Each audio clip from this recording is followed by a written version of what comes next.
If your home looks small, you're not imagining it. But what if it's not just because of its size? Most small homes feel cramped because of architectural mistakes hidden in plain sight. In today's video, I'll show you exactly what they are and how to fix them using architect-approved strategies to make your home feel instantly larger without adding a square meter. No, it's not magic. I'm an architect, and this is how to think like one.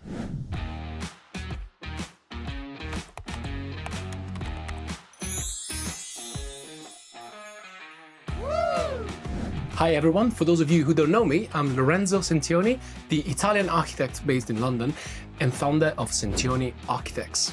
I work with small apartments all the time. Yes, probably because I'm in London. And there's one thing I've learned, that most people I worked with don't actually want a bigger home. They want a better home. Small spaces can be incredible when designed intelligently. So let's look together at these 5 common architectural mistakes that make homes shrink. Let's tackle them one by one. Ready? Let's go. Number 1, from corridor to connection. Rethinking the heart of a small home. Let me show you a real example of one of my most recent projects. This is a townhouse on Portobello Road, right in the heart of Notting Hill in London. Yes, that Portobello Road, famous for its weekend market and antique shops. The project is currently under construction. There's only a couple of months left, so I'll make a dedicated video about it because I'm sure you will like it.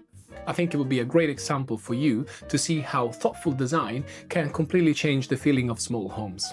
So here's how it started. The original layout had this narrow corridor connecting living space to the secondary exit at the back of the building.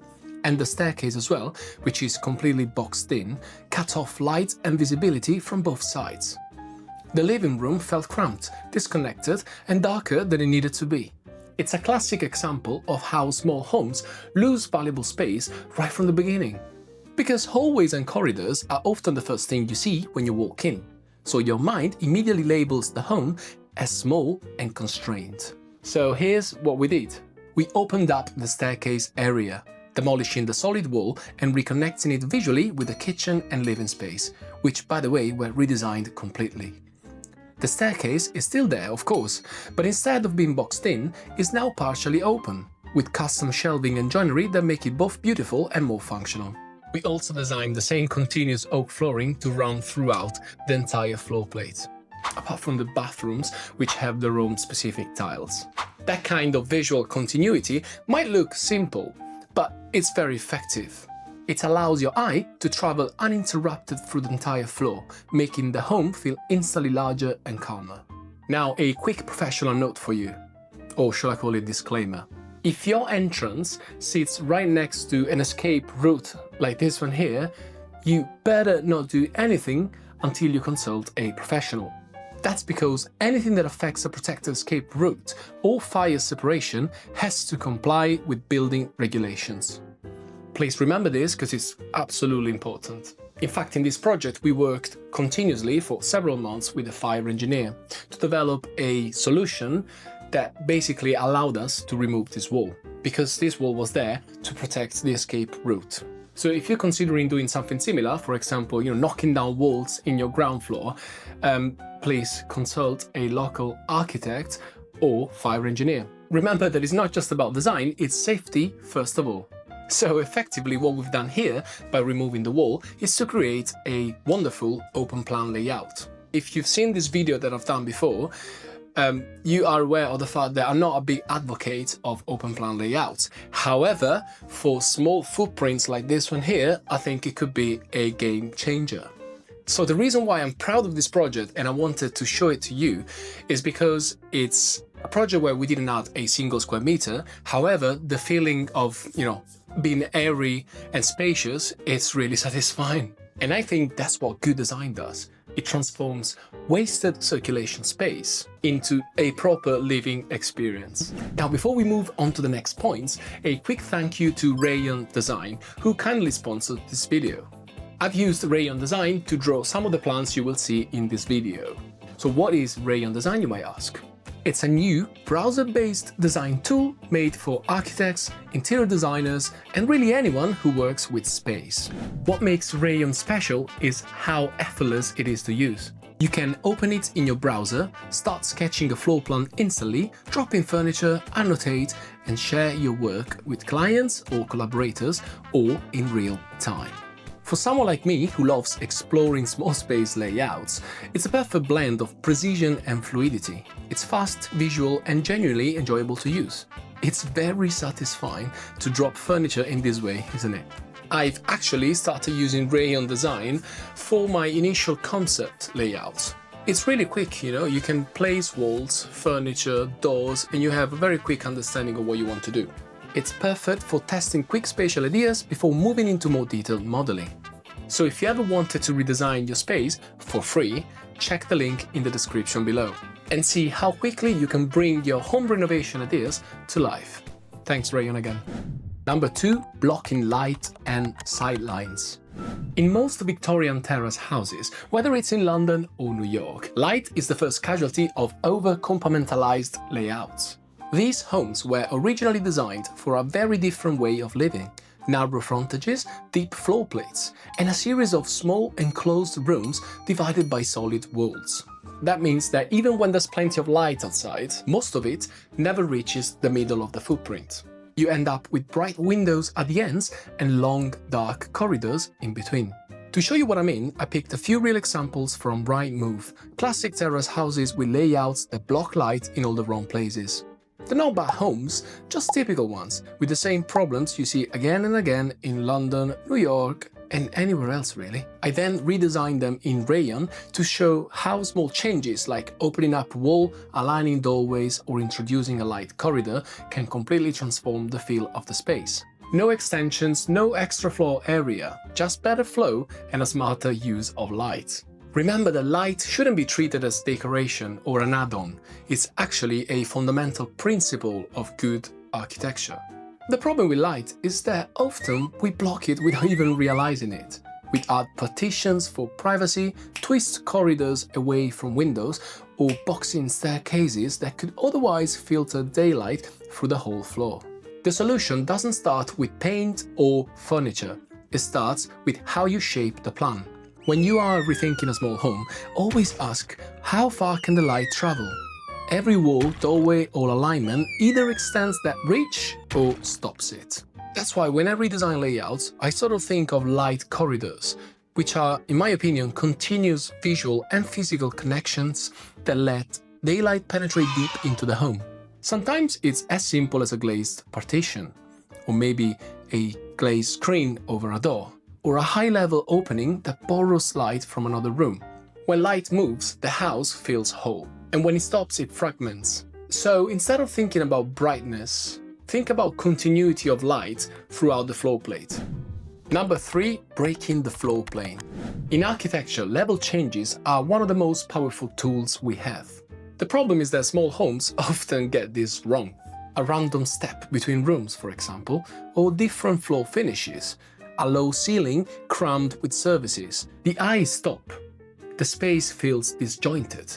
And what could be one fluid volume turns into a series of boxes. Continuity is what makes compact spaces feel generous. When the floor runs seamlessly through each room and the ceiling line flows without sudden drops, the home reads as one connected environment. It's calm, legible, and instantly feels larger. Beware that continuity doesn't mean monotony. You see, changes in level can actually be beautiful when designed intentionally. A raised platform can define a reading nook, for example, or a sleeping area. A dropped ceiling can frame a more intimate corner. And when you have the opportunity, even in the smallest home, a double-height space can completely transform how it feels. Opening up between two levels lets light and air move vertically, turning height into a sort of form of luxury. So before you start rethinking about your home layout, ask yourself this question: am I dividing up the space or defining it? The layout choices that you make will define how big or small your home will look like. Number 4, letting doors eat your space. That's an interesting one for me because I think doors are the silent space killers. Let me show you what I mean. Yes, fine, we know that there's more elements, but they completely change how a home feels, especially when space is tight. Think about it, a standard single-leaf swing door needs nearly a square meters of clearance to open. In a small home, that's often the most valuable part of a wall, the one spot where a desk, chair or storage could go. And when you multiply that across rooms, you start to see how much space doors quietly steal. So the first step is to choose the right door for each situation. A single-leaf door works best when it can open fully against the wall, ideally outward, into a corridor or a less used area, not into the smallest room, please. If you have more width to play with, a double-leaf door can be beautiful. It opens up space dramatically and allows flexible use between rooms, especially when one leaf can stay fixed most of the time. But when every centimeter matters, pocket doors, or also known as sliding doors, are a game changer. They disappear into the wall, freeing up an entire corner and letting furniture sit right where a swing door used to hit. It's a small change on paper, but it can give back as much as 1 or 2 square meters of usable area. Yes, they are definitely more expensive than single-leaf doors. Then there are glazed doors, like the classic Crittall-style steel frames. I love these ones here. These don't just save space, they extend light and sight lines. They're perfect when you want a sense of separation between rooms without losing openness. In fact, for the Portobello Road project, we designed a Crittall door to basically replace the wall. However, eventually, in conversation with the client, we opted for a full open layout. And sometimes you don't even need a door at all. A simple opening can do the job, especially when it's shaped with intention. A small arched opening, for example, can soften the transition between rooms, frame views, and give character to an otherwise flat wall. It's a subtle way to divide spaces without breaking the visual continuity or blocking light. Or, as the last option really, you can also use a folding screen, or maybe a curtain or a half-height wall. Anything really that defines the threshold without enclosing it. These architectural moves keep the plan breathable, open and adaptable to different moments of life. Number 5. Not designing furniture as part of the architecture. One of the biggest mistakes I've seen in small homes is trying to make standard furniture fit into non-standard spaces. Most mass-produced pieces are designed for generous layouts, straight walls, easy access and predictable proportions. But we all know now that small homes aren't really like that. They have alcoves, sloped ceilings, tight corners and awkward voids that regular furniture simply can't handle. That's where custom-made furniture really becomes architectural. When it's designed as part of the space, not added afterward, it changes everything. Built-in storage can follow the exact rhythm of your walls and structure, turning dead corners into functional zones. Or below the staircase, like I did in my Portobello project. Even a few centimeters saved along each wall start to add up. And in a small home, those centimeters are gold. It's not just about efficiency. When furniture is designed as part of the architecture, same materials, same proportions and alignments, the home feels intentional. That's something no off-the-shelf piece can replicate. Of course, custom furniture requires planning and a decent budget. I like custom furniture because I think it really responds to your habits because it's custom tailored to you. It's really architecture at the most human scale and it's design that listens to you. And when it's done right, you gain clarity. A home that fits you. Thank you very much for watching the whole video. Making a home feel bigger isn't magic. It's about applying clear architectural thinking. And hopefully you learned something today. If that's the case, don't forget to hit like, subscribe and turn on the notification bell. If you don't mind, you can also hype this video, which I think really helps the channel to grow. Or share the video as well. Let me know in the comments below, is there any specific mistake that you feel guilty of? I'm really curious to hear your opinion and I think it really helps to create some sort of conversation between you. I'm sorry if I didn't post a video last week, but I was really busy. So I'm trying to revise my schedule to suit you as well. So I made a poll some time ago and I think what I'm gonna do moving forward is a video every Monday and I'll try to do a midweek video on Friday as well. All right, until the next one, ciao.